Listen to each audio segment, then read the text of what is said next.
নমস্কার, আপনারা দেখছেন এমসি নিউজ। আপনাদের সঙ্গে আমি বিপাশা। বিস্তারিত খবরে যাব, তবে তার আগে দেখে নেব এই মুহূর্তের সংবাদ শিরোনাম। আজ মহরম, হাসান ও হোসেনের স্মরণে বর্ণাঢ্য শোভাযাত্রা গাজলের পান্ডুয়ায়।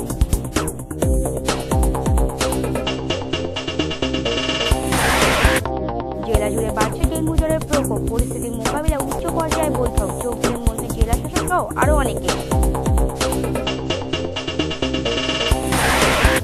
রায়গঞ্জে গৃহবধূকে খুনের অভিযোগ শ্বশুরবাড়ির লোকেদের বিরুদ্ধে, মৃতদেহ উদ্ধারে গিয়ে বিক্ষোভের মুখে পুলিশ, অভিযুক্তদের কঠোর শাস্তির দাবি করলেন স্থানীয় বাসিন্দারা।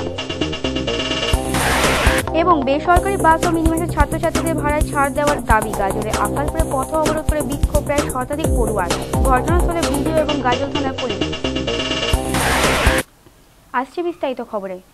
আজ মহরম, সারা পৃথিবী জুড়ে দিনটি যথাযোগ্য মর্যাদায় পালন করে থাকেন ইসলাম ধর্মের মানুষরা। মালদা জেলার অন্তর্গত গাজলের পান্ডুয়াতেও দিনটি উদযাপন করা হয় উৎসাহ উদ্দীপনার মধ্যে দিয়ে। হাসান হোসেনের স্মরণে বর্ণাঢ্য শোভাযাত্রা বের করেন উদ্যোক্তারা। সুদৃশ্য তাজিয়া সহযোগে সেই মিছিলে সামিল হন বহু মানুষ। 632 খ্রিস্টাব্দে ইসলাম ধর্মের মুখ্য প্রচারক হযরত মুহাম্মদের মৃত্যুর পূর্ব পর্যন্ত তিনিই ছিলেন এই ধর্মের এক এবং অদ্বিতীয় ধর্মগুরু।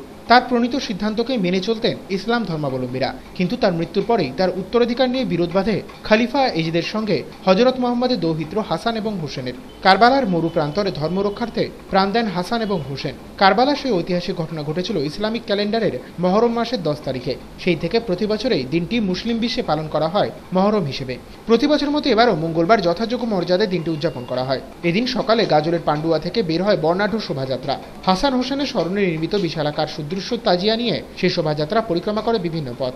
লাঠি এবং অস্ত্র চালনার মধ্যে দিয়ে কারবালার যুদ্ধের স্মৃতিকে তুলে ধরা হয়। চলতে থাকে শারীরিক নানা কসরত। অভিনব এই শোভাযাত্রা দেখতে পথের দুধারে ভিড় জমে যায় অসংখ্য মানুষের।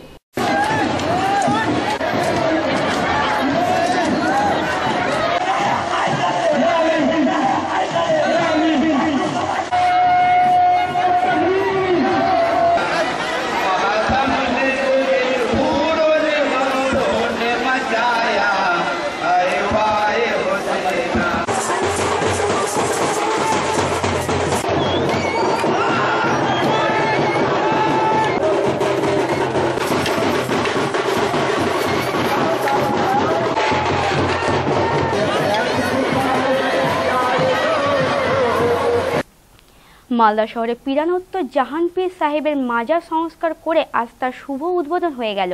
এই উপলক্ষে এদিন এক শোভাযাত্রার আয়োজন করেন উদ্যোক্তারা। ধর্মীয় এই কর্মসূচিতে সামিল হন মন্ত্রী সাবিত্রী মিত্র, সাংসদ আবু হাসান খান চৌধুরী প্রমুখ। এদিন পীর সাহেবের মাজারে চাদরও চড়ান তারা।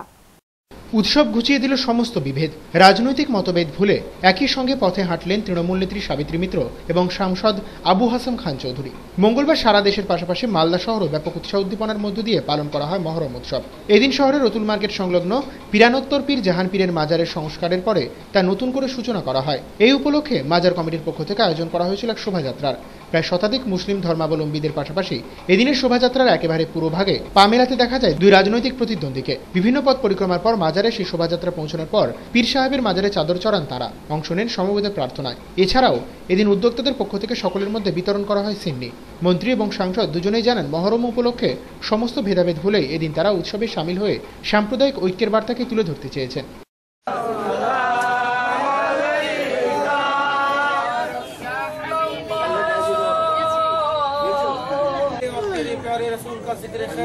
पुराने मुक़द्दस की तिलावतें की गई और दुरूद पाक का नजराना पेश किया गया।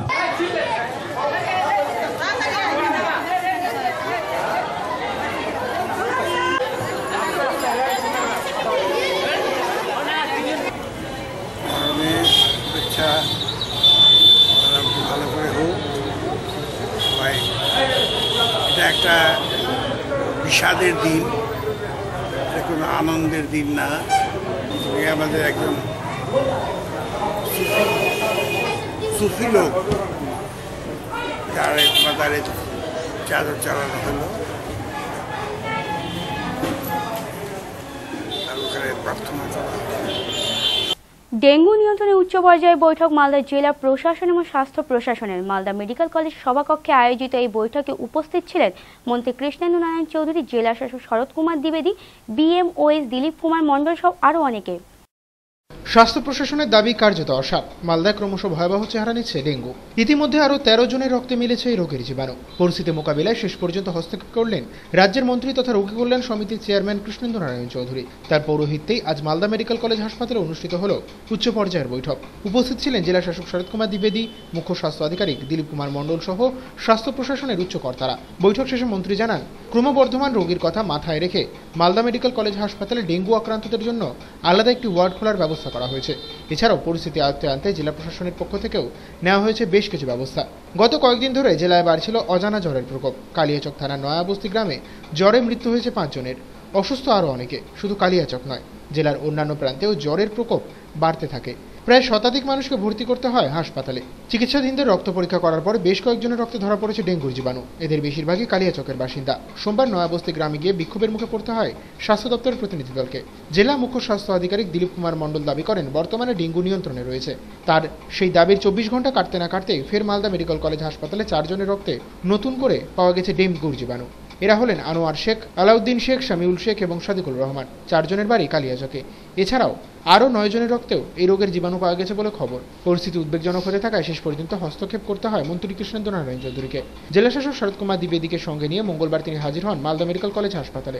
রোগের প্রকোপ মোকাবিলায় হাসপাতাল কর্তৃপক্ষ কী ব্যবস্থা গ্রহণ করেছে তা খতিয়ে দেখেন তিনি। কথা বলেন বেশ কিছু রোগী এবং তাদের আত্মীয়দের সাথে। পরে স্বাস্থ্য প্রশাসনের সকলকে নিয়ে বৈঠকে বসেন মন্ত্রী। প্রায় মহামারীর আকার নিতে চলা ডেঙ্গু নিয়ে নিজের উদ্বেগ প্রকাশ করেন তিনি।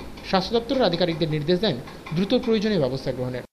ফলে আমাদের আগামী দিনে যদি এরকম ম্যাসিভ কিছু হয়ে যায়, সেটা কিভাবে কন্ট্রোল করা যায় সেটা নিয়েই আমরা আলোচনা করছি। আলোচনা করে আমরা একটা সিদ্ধান্ত নিব যে কিভাবে এ ধরনের ভাইরাল ফিভার হলে কন্ট্রোল করা যায়। ওই এলাকায় কি ব্যবস্থা নেওয়া হচ্ছে? ওই এলাকায় আমরা প্রথমত যত ড্রেন বা নোংরা জায়গাগুলো ছিল ওগুলো পরিষ্কার করিয়েছি। লার্ভা অয়েল দেওয়া আছে, লার্ভা যেটা ডিম মশার যে ডিম হয় সেটাকে মেরে ফেলার জন্য যা স্প্রে করাচ্ছি। আর ফগিং মেশিন পাল্টিয়ে গোটা এলাকাটা অ্যাডাল্ট মশা মারা যেটা, সেটাকে অ্যাডিস মসকিউটো যেটা, সেটা মারার জন্য আলাদা করে ওয়ার্ড চালু হচ্ছে। আমরা যদি পেশেন্ট সেই রকম পাই তাহলে আমরা সেই সেগ্রিগেট করার প্ল্যান নিচ্ছি। এখনই নিচ্ছে একটি বিরতির পর কালিয়াচকে জাল নোট রাখার অভিযোগ গৃহবধূকে গ্রেপ্তার করল বিএসএফ। উদ্ধার প্রায় 11 লক্ষ টাকার ভারতীয় জাল নোট।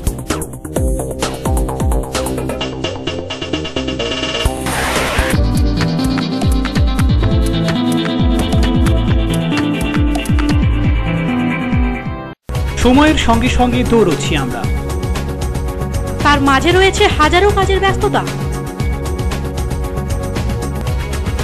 এই ব্যস্ততার মাঝে কি ঘটলো আজ সারাদিনে তা জানতে প্রতিদিন রাত 10টায় চোখ রাখুন টপ 7-এ।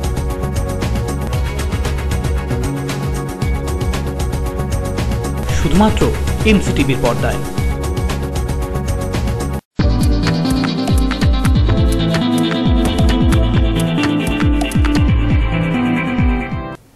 স্বাগত বিরতির পর। এক গৃহবধূকে শ্বাসরোধ করে আগুনে পুড়িয়ে মারার অভিযোগ স্বামী সহ শ্বশুরবাড়ির লোকেদের বিরুদ্ধে। সোমবার রাতে বাথরুমের মধ্যে থেকে উদ্ধার হয় তার মৃতদেহ। ঘটনাটি ঘটেছে উত্তর দিনাজপুর রায়গঞ্জের বীরনগর এলাকায়। মৃতদেহটি উদ্ধার করে ময়না তদন্তের জন্য পাঠায় পুলিশ। ঘটনার পর থেকে অভিযুক্তরা পলাতক, তবে আজ তাদের দুজনকে গ্রেপ্তার করা হয়েছে বলে খবর সূত্রে জানা গেছে। ফের বধূ নির্যাতনের শিকার এক গৃহবধূ। সোমবার রাতে উত্তর দিনাজপুরের রায়গঞ্জ থানার বীরনগরের বাড়িতে বাথরুমের মধ্যে ওই গৃহবধূর মৃতদেহ উদ্ধার হতেই চাঞ্চল্য ছড়িয়ে পড়ে এলাকায় যথেষ্ট জনপ্রিয় গৃহবধূর মৃত্যুতে শোকে ভেঙে পড়েন তার প্রিয়জনেরা।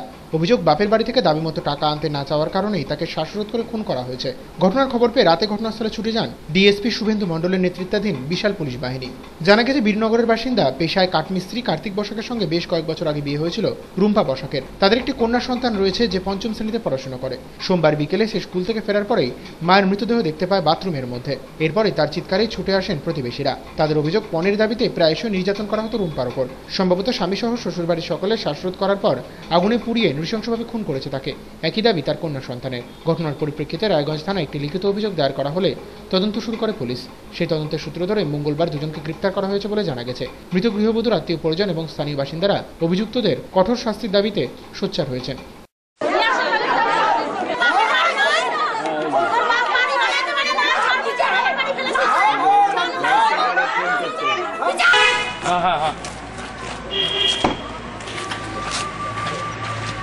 আমার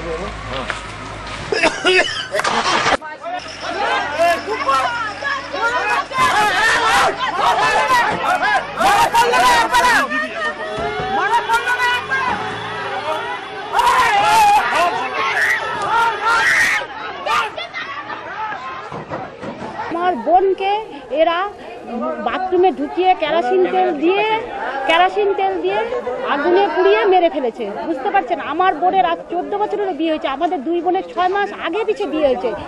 14 বছর হলো আমার বোনকে জ্বালা যন্ত্রণা দেয়। আমার বোন গার্লস স্কুলে বাচ্চাকে আনতে যায়, আমি আমার বাচ্চাকে আনতে যাই। আমার বোন প্রতিদিন কান্না করে আর দুঃখ করে। আমার বোনকে দিন রাত, ওর বোন যে আছে ননদটা, দিন রাত অভিশাপ দেয়, মুখ করে, রান্না ভালো করলেও নির্যাতন করে। কেন করে তা আমরা বুঝি না। আমার পয়সা প্রচুর দেওয়া হয়ে গেছে, যখন যেটা চাচ্ছে, গয়না থেকে শাড়ি থেকে। জানি না যে কিসের জন্য যে ওর বোন এত হিংসা করে, সেটা আমরা এখনো বুঝে উঠতে পারছি না। কি দেখেছো? তোমার মায়ের উপরে কি অত্যাচার করতো? ঝগড়া করতো। কার সাথে? পিসির সাথে। পিসি কি মারধর করতো? সত্যি কথা বলো, সত্যি কথা বলো। পিসি বকাবকি করতো। তোমার পিসি কাকে বকাবকি করতো? মাকে। বাজে নোংরা ভাষা বলতো। বাজে নোংরা ভাষা বলতো। বলো। অনেক দিন ধরে। আর কে বকতো? আর কেউ কিছু বলতো না। বাড়ি থেকে বেরিয়ে নিখোঁজ এক ব্যক্তির মৃতদেহ আজ উদ্ধার হলো বাড়ি থেকে মাত্র কয়েকশো মিটার দূরে। ঘটনাটি ঘটেছে বালুরঘাটে বাদামাইল এলাকার হরিহর পাড়ায়। মৃতদেহটি উদ্ধার করে আজ ময়না তদন্তের জন্য পাঠায় বালুরঘাট থানার পুলিশ। মৃত ব্যক্তির স্ত্রীর অভিযোগ, জুয়া খেলাকে কেন্দ্র করে বিবাদের জেরে কেউ বা কারা তার স্বামীকে মাথায় ভারী কিছু দিয়ে আঘাত করে খুন করেছে। প্রতিবন্ধী এক ব্যক্তির মৃতদেহ উদ্ধারের ঘটনাকে কেন্দ্র করে মঙ্গলবার চাঞ্চল্য ছড়ায় দক্ষিণ দিনাজপুর জেলার বালুরঘাটের বাদামাইল এলাকার হরিহর পাড়ায়। মৃত ব্যক্তির নাম অরুণ মাহাতো। শারীরিকভাবে সক্ষম না হওয়ার জন্য তিনি বিভিন্ন দোকানে শ্রমিকের কাজ করে জীবন ধারণ করতেন। সোমবার বিকেলে ফুটবল খেলা দেখার নাম করে বাড়ি থেকে বের হয়ে আর ফিরে আসেননি তিনি। বাড়ির লোকেরা চারিদিকে খোঁজাখুঁজি করেও কোনো হদিশ পাননি। মঙ্গলবার সকালে বাড়ি থেকে বেশ খানিকটা দূরে তার মৃতদেহ পড়ে থাকতে দেখা যায়। মাথায় আঘাত থাকায় প্রাথমিকভাবে অনুমান করা হচ্ছে কেউ বা কারা মাথায় ভারী কিছু দিয়ে আঘাত করে খুন করেছে তাকে। মৃতদেহটি উদ্ধার করে ময়নাতদন্তের জন্য পাঠায় বালুরঘাট থানার পুলিশ। মৃত অরুণ মাহাতোর স্ত্রীর দাবি, জুয়া খেলাকে কেন্দ্র করেই খুন হতে হয়েছে তার স্বামীকে। সন্ধ্যাবেলা বেরিয়েছে, আগাদিনকা বল খেলা ছিল, ওই আগাদিনে ওইখানে গিয়েছিল, পেন্ডেন্টের কাজ টাজ করে ওইখানে থাকিয়েছিল। পরের দিন সন্ধ্যাবেলা আসে গরু বকরি ঢুকে থাকে, আবার ওইখানে গেছে, ওইখানে থাকে। জুয়াপট্টি কালকে বল খেলা হলো, জুয়াপট্টির মানে জল টল নিয়ে যায়, দেয়, বিড়ি টিড়ি জকাল টকাল করে দেয়। ওইখানে হয়তো চুলু টুলু দেয় খাতে, ওইগুলো খায়, 1-2 পয়সা দেয়, 10-20 টাকা, ওটাই ইয়ে। তাছাড়া রাত্রে বাড়ি ছিল না, আমি তো জানি ওইখানেই ওইখানেই থাকে। ওই জন্য আমি খোঁজ করি না। সকালবেলা এই দোকানদাররা ডাকে আমাকে, বলছে গেলে এখানে পড়ে আসে, কি হলে আসে দেখবেন। তখন দেখেছি এইভাবে ঘুমিয়ে আসে, মাথায় হাত দিয়ে ঘুমিয়ে আসে, মানে যেরকম ঘুমায় আসে ওইরকমই আসে। আমি হাতটা আমি ছড়াই দিলাম, ছড়াই দিয়ে দেখি নাই। কোনো জায়গায় কিছু কাটা দেখলেন? মাথাতে রক্ত বাড়াইছে, মাথাতে লাগিয়েছে, এটাই তো দেখলাম। কি ভাবছেন, কে মেরে ফেললো নাকি? কিছুই তো আমি বুঝতে পারছি না। গোপন সূত্রে খবর পেয়ে কালিয়াচকের 200 বিঘা গ্রামের একটি বাড়িতে হানা দিয়ে প্রায় 11 লক্ষ টাকার জাল নোট উদ্ধার করল বিএসএফ। গ্রেপ্তার করা হয়েছে অনিমা মল্লন নামে এক গৃহবধূকে। তাকে তোলা হয় মালদা জেলা আদালতে। ধৃত মহিলার দাবি, পরিচিত এক যুবকের কথা মতে সে ওই জাল নোটগুলি বাড়িতে রেখেছিল। মাত্র 8 ঘন্টার জন্য 10,94,000 টাকার জাল নোট এক গৃহবধূর কাছে রেখে গিয়েছিল পরিচিত এক যুবক। বিনিময়ে মহিলাকে 2,000 টাকা দেওয়ার কথা দিয়েছিল সে, কিন্তু শেষ পর্যন্ত আর আসেনি ওই যুবক। গোপন সূত্রে খবর পেয়ে কালিয়াচকের 200 বিঘা গ্রামে অনিতা মণ্ডল নামে মহিলার বাড়িতে হানা দিয়ে জাল নোটগুলো উদ্ধার করে সীমান্তরক্ষী বাহিনীর 125 নম্বর ব্যাটালিয়নের জওয়ানরা। উদ্ধার হওয়া জাল টাকা সহ ধৃত মহিলাকে কালিয়াচক থানার পুলিশের হাতে তুলে দেওয়া হলে আজ তাকে পেশ করা হয় মালদা জেলা আদালতে। মালদা জেলার অন্তর্গত কালিয়াচক থানার ভারত বাংলাদেশ সীমান্তবর্তী গ্রামগুলিতে রমরমিয়ে চলছে জাল নোটের কারবার। ভারত বাংলাদেশ থেকে কিছু পাচারকারীর মাধ্যমে বিপুল অঙ্কের জাল নোট পৌঁছে যাচ্ছে দেশের কারবারিদের হাতে। সামান্য অর্থের বিনিময়ে ওই কারবারিরা স্থানীয় বেকার যুবকদের পাচারকারী হিসেবে ব্যবহার করে ওই জাল নোট পৌঁছে দিচ্ছে দেশের বিভিন্ন প্রান্তে। এমনকি অল্প বয়সী এবং মহিলাদের একাংশও বেআইনি কাজে জড়িয়ে পড়ছে বলে সূত্রের খবর। সেই খবরের সত্যতা কার্যত প্রমাণিত এক মহিলাকে গ্রেপ্তারের ঘটনায়। পুলিশ সূত্রে জানা গেছে, ধৃত অনিমা মণ্ডলের স্বামী শ্যামল মণ্ডল ভিন রাজ্যে ঠিকা শ্রমিকের কাজে গিয়েছেন। বাড়িতে রয়েছে 4টি নাবালক ছেলে মেয়ে। অনিমা মণ্ডল বিড়ি বেঁধে কোনো রকমে তাদের ভরণ পোষণ করেন। তার দাবি, গত শুক্রবার কাঁটাতারের ওপারে ভারতীয় ভূখণ্ডের এক যুবক দিলীপ মণ্ডল তার বাড়িতে এসে 10,94,000 টাকার জাল নোট রাখতে বলে। আধ ঘন্টার মধ্যে ফিরে এসে সেই নোটগুলি নিয়ে যাবে বলে জানায়। এই অল্প সময়ের জন্য জাল নোটগুলি রাখার জন্য 2000 টাকাও দেওয়া হয় তাকে। কিন্তু কয়েকদিন পার হয়ে গেলেও আর আসেনি দীপক মণ্ডল। জাল নোট রাখার খবর কোনোভাবে পৌঁছে যায় বিএসএফ এর চরি অনন্তপুর বিওপিতে। সে খবর পাওয়ার পরে গভীর রাতে বিএসএফ জওয়ানেরা অনিমা মণ্ডলের বাড়িতে হানা দিয়ে উদ্ধার করে বিপুল অঙ্কের ওই জাল নোট। উদ্ধার হওয়া টাকার মধ্যে 700টি রয়েছে 1000 টাকার জাল নোট এবং 788টি 500 টাকার জাল নোট। ধৃত মহিলাকে আজ কালিয়াচক থানার হাতে তুলে দেওয়া হলে তাকে আদালতে পাঠায় পুলিশ। জিজ্ঞাসাবাদের জন্য ধৃতকে পুলিশে হেফাজতে নেওয়ার আবেদন জানানো হবে। ধৃত অনিমা মণ্ডলের দাবি, দীপক মণ্ডলই তাকে ফাঁসিয়েছে। বেআইনি কাজের সঙ্গে তার কোনো যোগ নেই।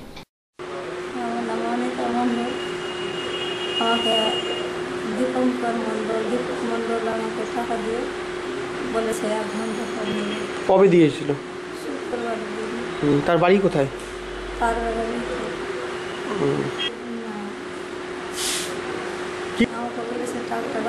আমি 1 ঘন্টা পর নিয়ে আসি। আসন্ন পৌর নির্বাচনকে সামনে রেখে এখন থেকে প্রস্তুতি শুরু করে দিয়েছে পুরাতন মালদা শহরের তৃণমূল কংগ্রেস। এই কর্মসূচির অঙ্গ হিসাবে এক কর্মী সভার আয়োজন করা হয় মঙ্গলবারই শুভেচ্ছা হলে। 18টি ওয়ার্ডের নেতৃত্ব স্থানীয় কর্মীদের নিয়ে আয়োজিত এই কর্মী সভায় বক্তব্য রাখেন পৌরপ্রধান বিভূতিভূষণ ঘোষ সহ আরও অনেকে। আগামী বছরে শেষ হচ্ছে পুরাতন মালদা পুরসভার বর্তমান পুর বোর্ডের মেয়াদ। পুর নির্বাচন হতে পারে মে মাসে। অন্য দল থেকে আসা কাউন্সিলরদের সমর্থন নিয়ে পুর বোর্ড বামেদের হাত থেকে ছিনিয়ে নিলেও আগামীতে সেই ক্ষমতা ধরে রাখতে কঠিন প্রতিদ্বন্দ্বিতার মুখোমুখি হতে হবে শাসক দলকে। এমনটা ধরে নিয়ে এখন থেকে শুরু হয়ে গেছে নির্বাচনী যুদ্ধের প্রস্তুতি। সেই প্রস্তুতির অঙ্গ হিসেবে সোমবার এক কর্মী সভা অনুষ্ঠিত হয় মঙ্গলবারই শুভেচ্ছা হল ঘরে। পুরসভার 18টি ওয়ার্ডের নেতৃত্বস্থানীয় তৃণমূল কর্মীরা যোগদান করেন এই কর্মসূচিতে। উপস্থিত ছিলেন পুরপ্রধান বিভূতিভূষণ ঘোষ সহ দলের একাধিক নেতা। পুরভোটকে সামনে রেখে এখন থেকেই জনসংযোগের কাজে ঝাঁপিয়ে পড়ার জন্য দলীয় কর্মী সমর্থকদের আহ্বান জানান বক্তারা। নির্দেশ দেওয়া হয় তৃণমূলের মাস কয়েকের শাসনে পুরসভার উন্নয়নের নানা খতিয়ান সাধারণ মানুষের সামনে তুলে ধরতে। পুরাতন মালদা পৌরসভাকে তৃণমূল কংগ্রেস পরিচালিত পৌর বোর্ড গঠন করার জন্য আমাদের চেষ্টা করতে হবে। তাই আজকে এখানে যারা এসেছেন বিভিন্ন ওয়ার্ড কমিটির সভাপতি, সম্পাদক, অন্যান্য সদস্য, আমরা যুব থেকে ছাত্র এবং পুরাতন মালদা পৌরসভার যারা কাউন্সিলর আছেন, আমরা প্রত্যেককেই যে বলার সুযোগ দেব, এক কথায় পৌরসভা সহযোগিতা করবে। মালদা জেলার যারা 2 জন মন্ত্রী আছেন তারাও আমাদের সঙ্গে সহযোগিতা করছেন এই এলাকার উন্নয়নের জন্য, তারাও আমাদের পাশে থাকবেন। এখন নিয়ে নিচ্ছে আরেকটি বিরতি। বিরতির পর মালদা মেডিকেল কলেজ হাসপাতাল চিকিৎসাধীন রোগীর আত্মীয়কে বেহুশ করে সর্বস্ব লুটের অভিযোগ, তদন্তে পুলিশ।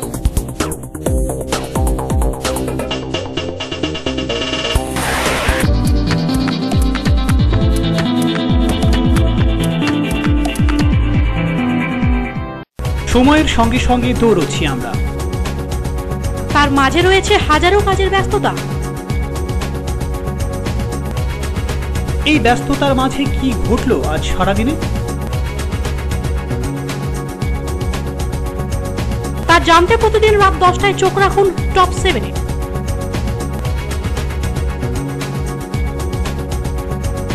শুধুমাত্র এমসিটিভির পর্দায়।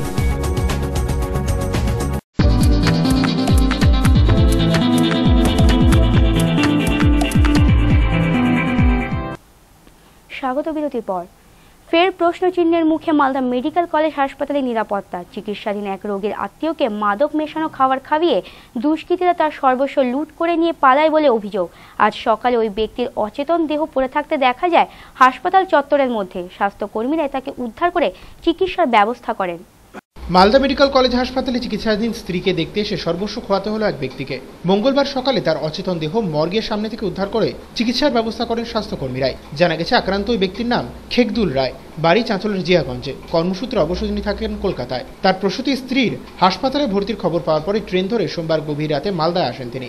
মোবাইলে সে কথা আত্মীয়দের জানিয়েও দেন, কিন্তু তারপর থেকেই তিনি নিখোঁজ হয়ে যান। মঙ্গলবার সকালে তার অচেতন দেহ পড়ে থাকতে দেখা যায় মর্গের সামনে। বাড়ির লোকের দাবি, রাতে হাসপাতালে পৌঁছানোর পরেই খেকদুলের সঙ্গে অপরিচিত এক যুবকের বন্ধুত্ব হয়। সম্ভবত সেই যুবকই তাকে মাদক মেশানো কিছু খাইয়ে সর্বস্ব লুট করে নিয়ে পালায়।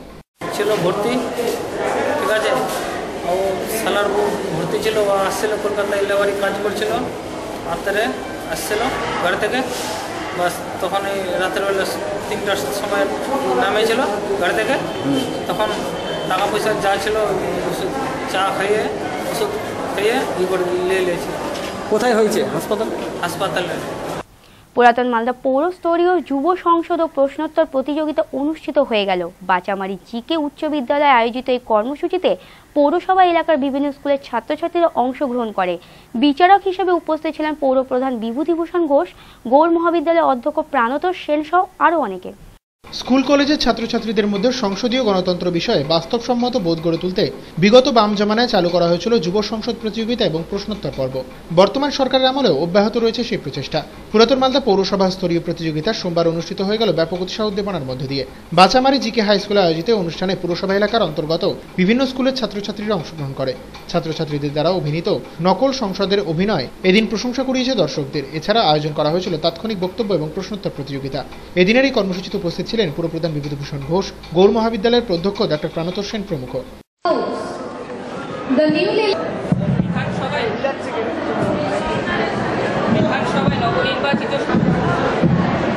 বাংলা ভাষায়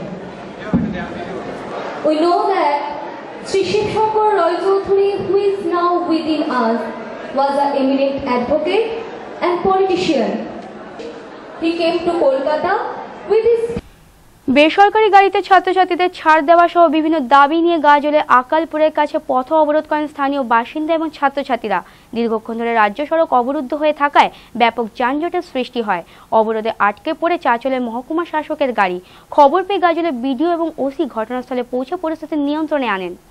তেলের দাম বাড়লে গাড়ি ভাড়া বাড়ানোর দাবিতে সোচ্চার হয়েছেন গাড়ির মালিকেরা। তাদের চাপের কাছে নথি স্বীকার করতে হয়েছে প্রশাসনকে। 2 দফায় তেলের দাম কমায় এবার তাই ভাড়া কমানোর দাবি উঠল স্কুল পড়ুয়া থেকে শুরু করে সাধারণ মানুষের মধ্যে। দাবির প্রতি সকলের দৃষ্টি আকর্ষণ করতে সোমবার গাজলের আকালপুরে গাজল চাঁচল রাজ্য সড়ক অবরোধ করে বিক্ষোভে সামিল হন তারা। প্রায় কয়েকশো ছাত্রছাত্রীর এই অবরোধে স্থানীয় গ্রামবাসীরাও সামিল হন। প্রায় ঘণ্টা খানেকের বেশি সময় ধরে গুরুত্বপূর্ণ সড়কপথ অবরুদ্ধ হয়ে থাকায় ব্যাপক যানজটের সৃষ্টি হয়। অবরোধে আটকে পড়ে চাঁচল মহকুমা শাসকের গাড়ি। খবর পেয়ে ঘটনাস্থলে পৌঁছন গাজলের বিডিও সৌভিক মুখার্জি এবং গাজল থানার ওসি সুমন্ত বিশ্বাস। অবরোধকারীদের সঙ্গে দাবি নিয়ে আলোচনার পর তা মেটাতে প্রশাসনিক উদ্যোগ নেওয়া হবে বলে প্রতিশ্রুতি দেন বিডিও। এরপরে অবরোধ উঠে যায়। অবরোধকারী ছাত্রদের দাবি গাড়ি চালকদের একাংশ ছাত্রছাত্রীদের ভাড়ায় ছাড় না দিয়ে ইচ্ছেমতো ভাড়া নেন। এছাড়াও আকালপুর কিংবা রসিকপুরের মতো জায়গায় সমস্ত গাড়ি না দাঁড়ানোর ফলে ব্যাপক সমস্যার মধ্যে পড়তে হচ্ছে ছাত্রছাত্রীদের। বারবার এই বিষয়ে অভিযোগ জানিয়েও কোনো ফল না হওয়ায় বাধ্য হয়ে পথ অবরোধ করতে হয়েছে বলে জানায় তারা।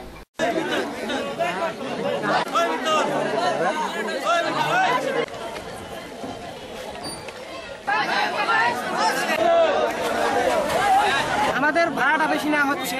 কোথা থেকে কোথায়? তোমরা কোন স্কুলের ছাত্র? আমরা শিবচাঁদ স্কুলের ছাত্র। ভাড়াটা বেশি না হচ্ছে, গাড়ি দাঁড়ায় না, গাড়িতে উঠাতে যায় না, বলে পরের গাড়িতে গাড়ি থামে না, আবার গাড়িতে উঠাতে যায় না, উল্টা পাল্টা কথা শুধু। আমরা কি তো লাঞ্ছনার জিনিস নাকি? এই বিষয়ে কোথাও জানিয়েছিল লিখিত? আমরা বলেছি, অফিসে বলেছি। কোন অফিসে? লিখিত কোনো অভিযোগ দিয়েছো? লিখিত অভিযোগ ওটা দেওয়া হয়েছিল। আচ্ছা, কখন থেকে পথ অবরোধ করেছো? 10টা থেকে। তোমাদের দাবি কি? আমাদের দাবি 1/3 ভাড়া নিতে হবে, গাড়ি থেকে গাড়িতে উঠাতে হবে। ঠিক আছে, ভাড়াটা কমছে না, কন্ট্রাক্টরদের সাথে প্রতিদিনই স্টুডেন্টদের বন্ধু হচ্ছে। এই জন্য তাদের দাবি যে পূর্ব নির্ধারিত যে ভাড়াটা ছিল সেটাই আগে কত নিত? আগে 2 টাকা নিত স্টুডেন্টরা এখান থেকে। হ্যাঁ, তাই দাবি করছে 2 টাকা। আর সমস্ত পাবলিকের কি সমস্যা?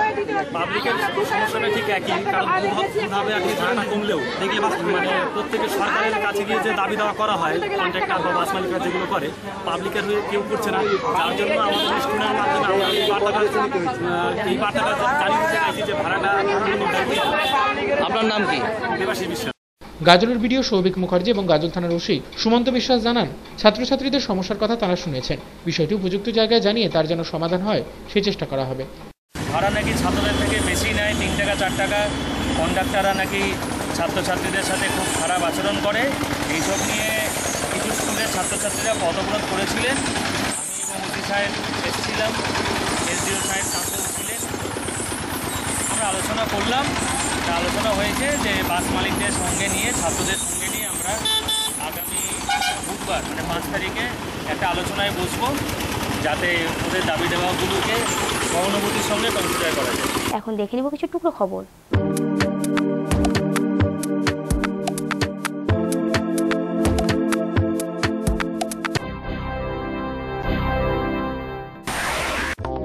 গলায় দড়ি দিয়ে আত্মঘাতী হলেন এক যুবক। মৃত যুবকের নাম কার্তিক সরকার, বাড়ি গঙ্গারামপুর থানার সুখদেবপুর হঠাৎ পাড়ায়। নিজের ঘরে ফাঁস লাগিয়ে আত্মঘাতী হন তিনি।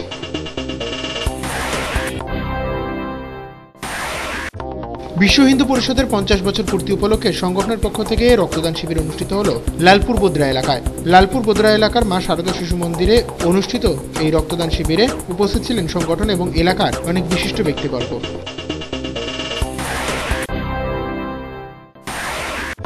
বৈষ্ণবনগর এলাকায় বিজেপির উদ্যোগে স্বচ্ছ ভারত অভিযান কর্মসূচি পালন করা হলো। এদিন বৈষ্ণবনগর হাই স্কুল, বাজার, বিডিও অফিস এবং ফুটবল খেলার মাঠ পরিষ্কার করা হয়। এই অভিযানে কালিয়াচক 3 নম্বর ব্লকের প্রায় 500 বিজেপি কর্মী অংশ নেন।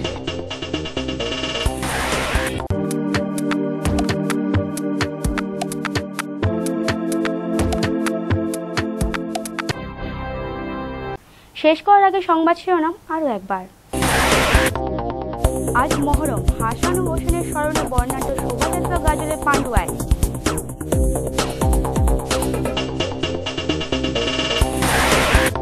জেলা জুড়ে বাড়ছে ডেঙ্গু জ্বরের প্রকোপ, পরিস্থিতি মোকাবিলা উচ্চ পর্যায়ে বৈঠক, যোগ দিলেন মন্ত্রী, জেলা শাসক সহ আরও অনেকে। রায়গঞ্জে গৃহবধূকে খুনের অভিযোগ শ্বশুরবাড়ির লোকেদের বিরুদ্ধে, মৃতদেহ উদ্ধারে গিয়ে বিক্ষোভের মুখে পুলিশ, অভিযুক্তদের কঠোর শাস্তির দাবি করলেন স্থানীয় বাসিন্দারা। এবং বেসরকারি বাস ও মিনিবাসের ছাত্রছাত্রীদের ভাড়ায় ছাড় দেওয়ার দাবি, গাজলে আকালপুরে পথ অবরোধ করে বিক্ষোভ প্রায় শতাধিক পড়ুয়ার।